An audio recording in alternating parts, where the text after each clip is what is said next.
I don't care what anybody says, Excel is hands down the best construction management tool that was ever built. But I'm saying this as somebody who's trying to build and launch their own estimating software. Excel is fully customizable, free, you can share it with everyone on your team. It's perfect for cost libraries, resources, and calculations. It's basically designed for construction estimating. So in this video, I'm going to show you exactly how to set up and use your own estimating templates in Microsoft Excel. I'm going to break this video down into 3 parts, so skip ahead to whichever part best suits your needs. So part 1 is going to be a bit more general, and I'm just going to talk about what is a construction estimating template and what do you need and what. The purpose of this is so you're not just blindly building an estimating template, but you understand the structure of one so you can customize and create your own. Part 2 is then when I'm going to work through and build an estimating template. Then in part 3, I'm going to go through a slightly fancier pre-built template that I've used for a lot of my consulting work that you can download from the link in the video description. Okay, so first up, let's lay out what we're trying to build. Fundamentally, what we want to do is we want to use Excel as a tool to help preparing construction estimates as simple and error-free as possible. So what is an estimating template and how does it fit into the estimating process? Well, the estimating process, put very simply, starts with us receiving our tender documents from the client. We review the documents to understand the project scope. We prepare a high-level pricing structure that we're going to use to break down our scope and then present it to the client. We then go through each of these items in our pricing schedule, perform the detailed workings, the quantity takeoffs, build up our direct costs to calculate our costs, and then we submit this to show our price to the client.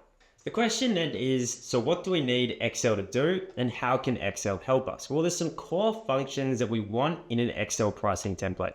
First thing we wanted to do is we wanted to organize our estimate hierarchically. What this means is we're going to break down the project scope that we're pricing into a set number of line items referred to as pricing schedule items. And under each of these, we want to nest our detailed workings where we calculate the price for that item. These detailed breakdowns can be on separate sheets, which is the way I like to do it, or you could just have rows under your pricing schedule item. The next thing we want our Excel template to do is we want to build a reusable cost library. All of these different rates, all of these different pricing schedule items, at the end of the day, are going to be made up of some very simple reusable resources. They might be the cost of concrete, cost of steel reinforcement, the price per man hour of labor, the cost per day of a ute. All these are referred to as our cost library, and we want to be able to reference these in our detailed workings. And where we're using subcontractor quotes, we want to be able to include the subcontractor quotes. So the core functionality we're getting out of Excel is going to organize our pricing hierarchically. It's going to allow us space to do detailed breakdowns and workings and give us access to a reusable cost library. There's also some nice to haves that we can add later on, depending on the types of projects we're quoting for and how complex they are. Number 1 is we want to have reusable activity templates, so where we can just copy in and paste the data and change a few variables to give us a cost. We want a place to store and manage our quantity takeoffs, so they're easily input and changeable in our estimates. If we're a general contractor or majority subcontract out most of our works, we want some way of managing and tracking subcontractor quotes. And we also want to track our qualifications, exclusions, assumptions, so we can quickly input them into our letter of offer. So what are we going to be building? Well, basically, we're going to build a very simple Excel spreadsheet that fulfills this core functionality. It's going to have a summary pricing sheet with up to 20 line items, which is the breakdown of our quote for our client and how we're going to break down and structure our pricing. This is where we apply our margin, our profit margin, our risk, our corporate overheads, and our indirect costs. These are items we want to include in our price, but we don't want to show in our client pricing schedule. So we spread these across our direct costs. Sorry, I'm going to go through this in detail later on. We want our direct cost worksheets. These are the sheets where we're going to do our detailed workings and build up our price per item. The detailed cost worksheets are where we're going to reference our cost library. So this is where we're going to store all our resource costs. For example, our cost per concrete, cost per meter squared of formwork, cost per day of a ute, cost per hour of labor. That's all stored in our cost library. We can also store things like productivity assumptions, wastage, other variables that we want to be able to quickly edit in one single spot and impact all our pricing worksheets. Then we're also going to have our nice to haves. I'll show you how to do reusable activity templates, which is going to be very basic. It's just copying and pasting in a set group of activities. How to do quantity takeoffs and store these in our estimates, subcontractor quote tracking, and then also how to manage our exclusions and qualifications. And as I said in the start of the video, I am building a construction estimating software, so I've got to shamelessly promote it. And within this software, you're going to be able to do all this functionality in a much easier to use way than Excel within the free tier for single users. So I'll put a link to it in the video description if you want to check it out. Okay, so next up, let's dive into building our very basic Excel pricing model. Again, it's not pretty. I haven't put a lot of effort into making it particularly attractive or visually appealing, but it does have all the core functionality you want to be able to accurately price projects. So I'll quickly fly through and show you how it works, and then I'll get into the mechanics of how you can build it. But as I said, I'll also put a link in the description where you can just download it. Okay, so the first thing you've got is your pricing schedule page, which is where your overall quote is going to be broken down. You'll have your direct costs. These are the rates that the client is going to see. So the client is going to see your quote with activity 1 to 10 or however many you need.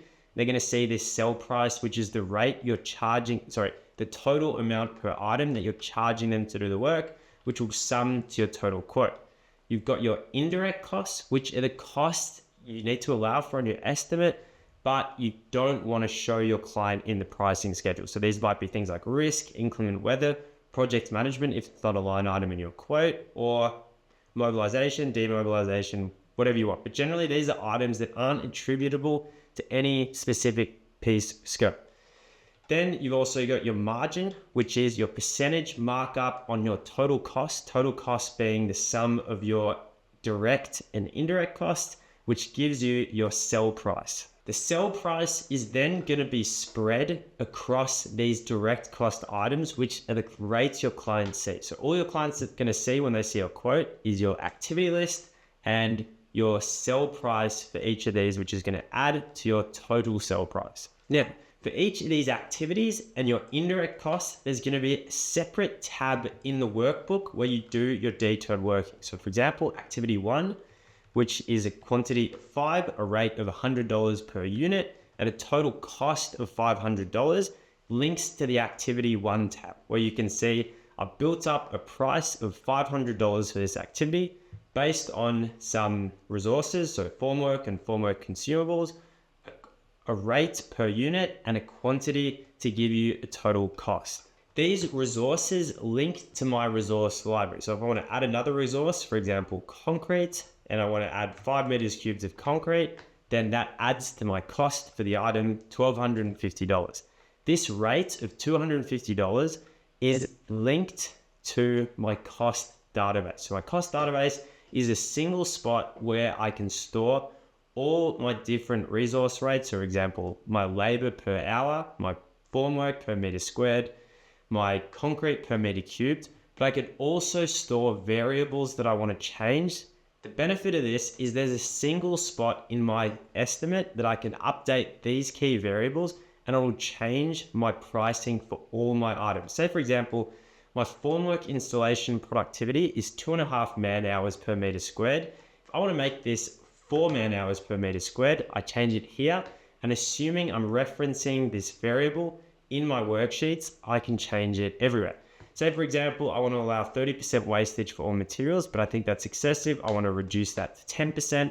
I change it here and it updates in my detailed working sheets. The power of having a central cost database like this is it just makes it very easy to manage the information that your pricing is based upon, which to be honest is the hardest part of estimating. If you're a majority subcontract business, you can do the same thing where you have your subcontract rates in a cost database where you can just directly enter these as lump sums within the working sheets. Okay, so now let me show you how to build the worksheet. As I said, I'll put a link in the video description to a template to this exact template you can download, but also a fancier template with some macros in it that I'll show you how to build later.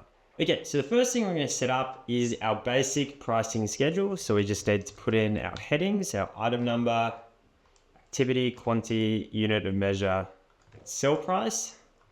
Then we need to add our 10 activities. Again, if you want to do more, you can make this 20, you can make it 30. Then we'll convert this into a table. So if we go insert table, and that is going to be our direct costs. And then we add in our direct cost total, which is just going to be the sum of this column. Now, the one thing I do, which is probably a little confusing, but it makes perfect sense to me, is the rate per unit for each of these activities is not what we're taking from our detailed working sheets. We're going to take the total. The rate is just going to be a manual calculation where it's our total divided by our quantity, which we need to put an if error around because it's going to be 0 if the quantity is 0. And so the rate is what we're calculating. Again, the rate we could not show, we could choose to show whatever we want, but the total is what we take from our pricing worksheet. Next, we need to add in space for our indirect costs. So indirect costs, again, they're the items that we don't want our client to see. They're going to be the exact same as our direct costs, except because our indirect costs, we're not marking up and showing to our client. We don't have a sell price with those. Our indirect cost total is then the sum of this total column, like that. And our total costs is the sum of our direct costs plus our indirect costs. So that's going to be our total project cost.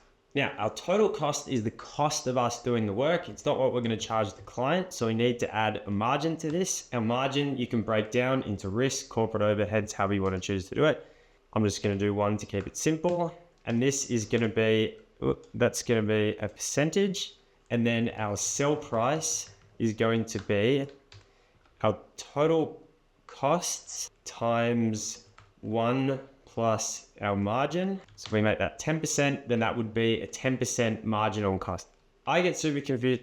People have explained this to me, and I've heard people talk about it, the difference between markup and margin.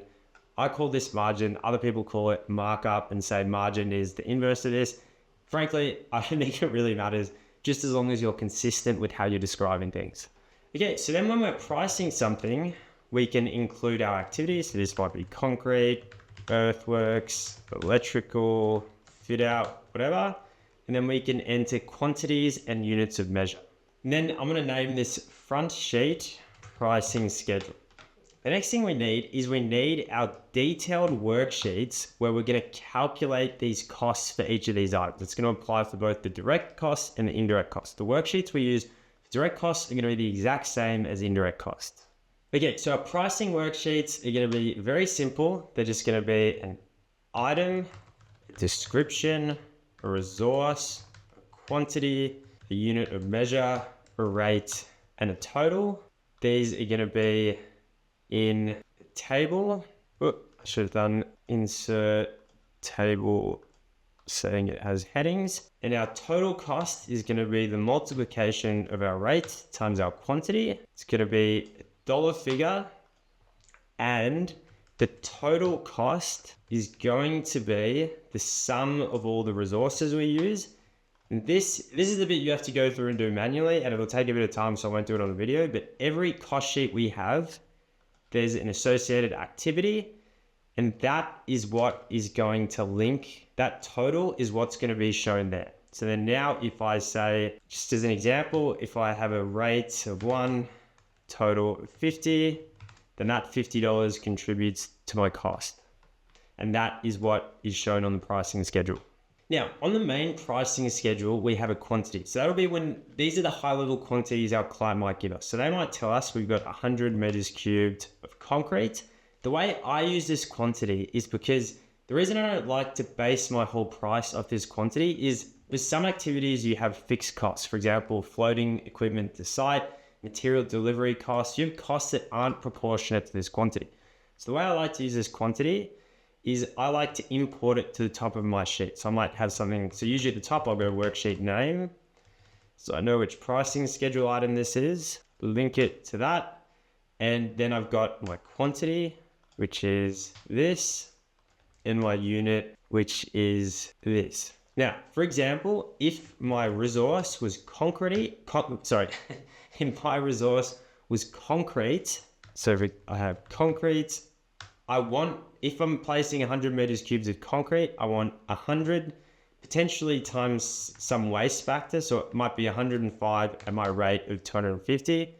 Then when this quantity gets updated, my resource workings will change. But maybe my concrete labor is 8 guys for one shift, which is 80 hours of labor. Then at 150 hours a lot, let's make that 100. For example, if then in the main pricing schedule, I change this to 80, my labor might not actually reduce proportionately. So I don't want my labor linked to this quantity. That's why I like to not have all the items in this pricing schedule driven by this quantity. That's why I like to import the total. I hope that makes sense, but it's just really distinguishing between when the quantity of work drives a cost and when it doesn't. That's why I like to separate them out. But these are all resources we've entered manually, so I'm going to delete those. And what we want to do is we want all the resources in this pricing worksheet to be driven by our database. So our database is where we're going to store all the different unit rates we use to build up our pricing. So the way we're going to set up this cost database is we're going to have an item, we'll have a resource type. The reason I like to do resource type is because if we want to do some analytics on our pricing later, it's easy to categorize things by resourcing. So by resource type, we've got our resource, we've got our rate, our unit of measure, and we might have some notes. For example, we've got a quote for a subcontractor, which quote we've used, the date the quote was valid to, and so on and so forth. And let's just turn that into a table. So let's just say, so this resource type, you can make these whatever you want, but I like to use labor, plant, materials, subcontract, overhead. And then to make this a drop down list, you just go data validation, list, like that. So resource type, for example, materials, call the resource concrete, say 250, we'll make that unit of measure meter cubed. And then this is where we can store all the resources we use across pricing items. Now, depending on how you want to use your pricing sheet, I also like to have variables in here. So these are variables that I can change in one spot in my database and they adjust everywhere, and productivity. So for example, I should actually fix that data validation formula and make that like that. So where you have a variable, it's just where you have, why is it doing that? Where you have a single number that you want to update everywhere. So for example, waste. It's a single point where if I want to change material waste in one spot, update it here, it'll update on every tab. Now remember, you actually get to go through and create the 10 tabs, but that's for later. And then the other type of variable I like to have is productivity. So for example, formwork install 2.5 man hours per meter squared, and we want that to not be $1, but to be a number. So the resource we can input, that is going to be, we're going to input that from a drop-down list. So we go data validation, list, and then these are our options. So the resource we choose will be something like formworker, concrete, so on and so forth. The quantity is going to be input as we do our estimate. The unit of measure will be if error, VLOOKUP, this value in our database. Again, so when we change, that's going to false, 0. Oof, wrong one. No, third time lucky, meters cubed. And our rate is also going to be from a VLOOKUP. VLOOKUP. We look up the resource in the resource list, and it's just a way of linking like that. Like that. Oh.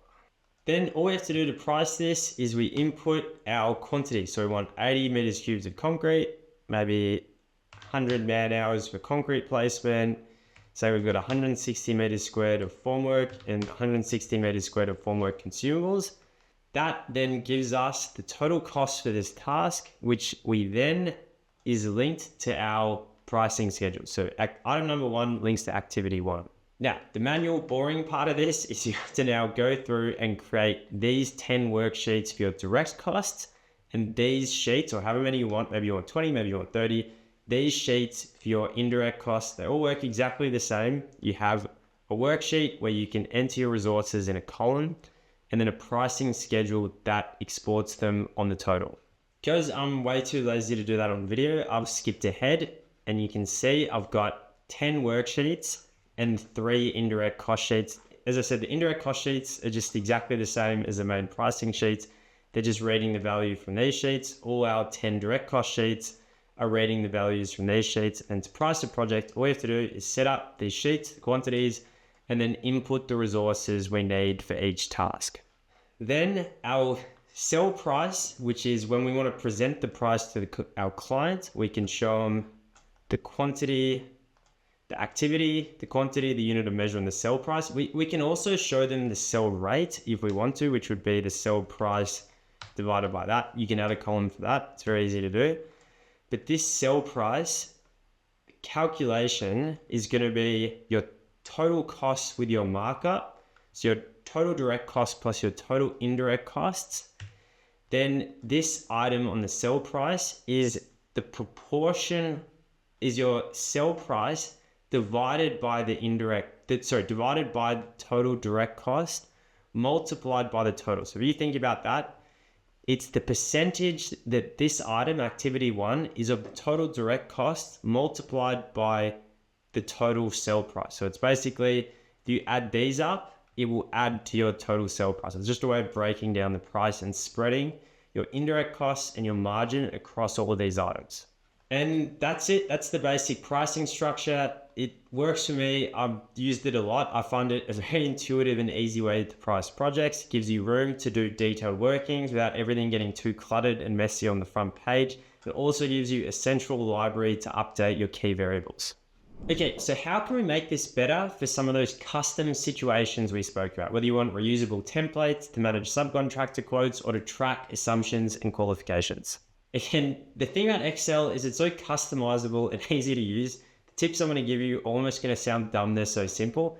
Number one, if you want reusable templates, all you have to do is copy one of these sheets and copy it into all your pricing. So if you have, for example, an activity like concrete placement, you set up a sheet like this with all the resources you have for typical concrete placement, all the quantity formulas for the specific tasks, editable, and a link to the main formula where possible. And then whenever you're pricing concrete works, all you have to do is copy and paste this formula in. Yeah, and it sounds like really, really dumb, but it makes pricing much, much faster. Next thing is subcontractor quotes. There's really 2 ways you can do this. I always put all my subcontractor quotes into this resource database. I just enter them as a new resource.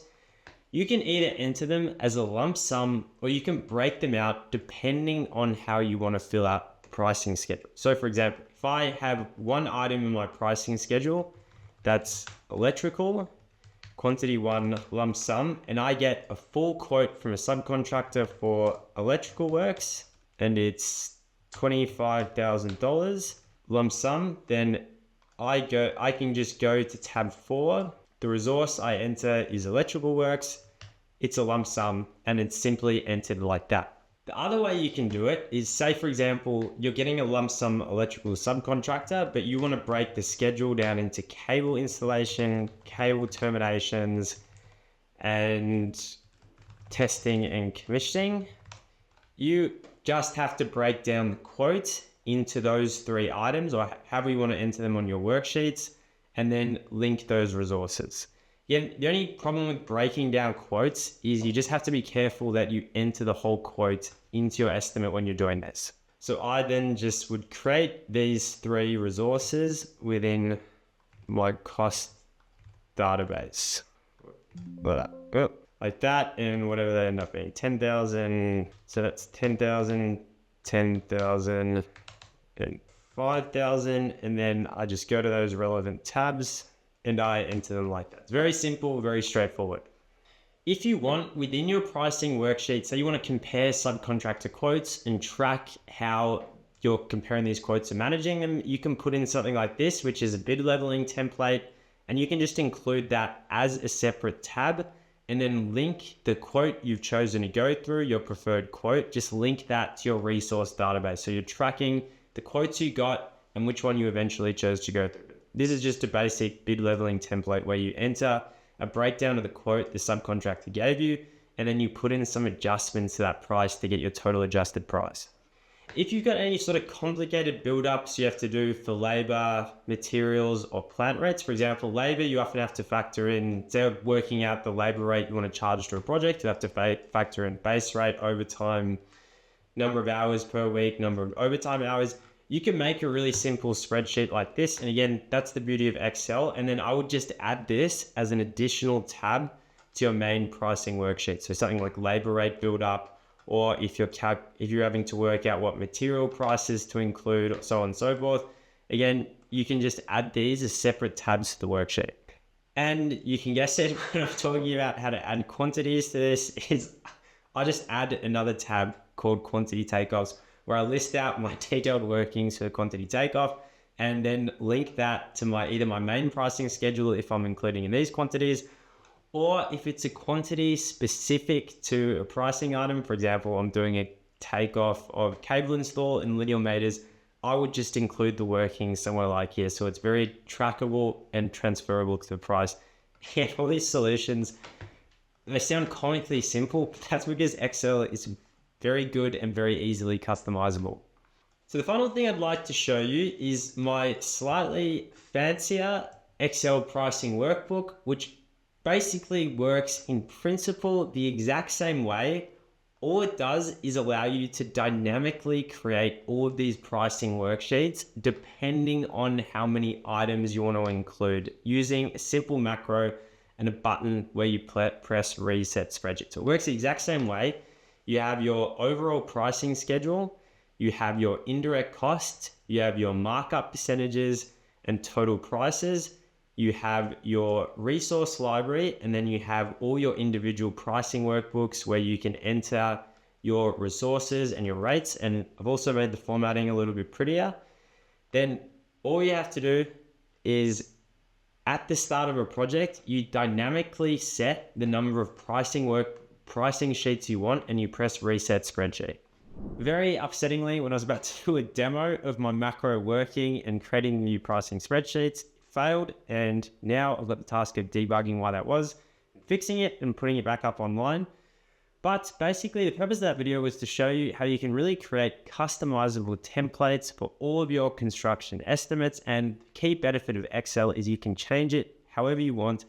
But to be able to do that, you need to understand the estimating process and what you're trying to achieve. So if you are interested in mastering construction estimating, then watch this video next.